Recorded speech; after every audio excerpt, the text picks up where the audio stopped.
prediction machines, right? The brain is something that tries to predict what's going next. This is very, very important, because in the end, what makes brains work is that they are able to reduce uncertainty, right? They make us more prepared to actually be understanding what's next, what's going to happen. But we have this cortex that expanded so much, right? And this kind of understanding of time, right, became something that was the narrative, right? We became able to make narratives, not only one future.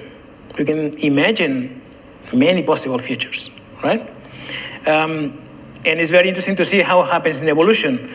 Somebody said, you all know that memory is faulty, right? Memory sometimes fails, and sometimes you have even memories that are not real, right? Have memories that they are being constructed.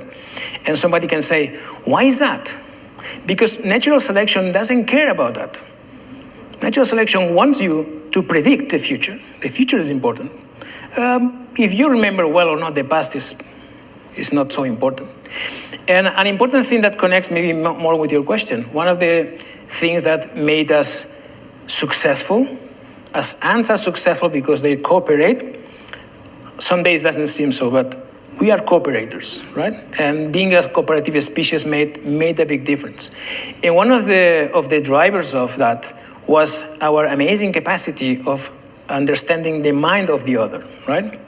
Understanding that somebody that's looking at me is suffering, or is scared, or is something that can create trouble, right? I can put myself in the mind of the other.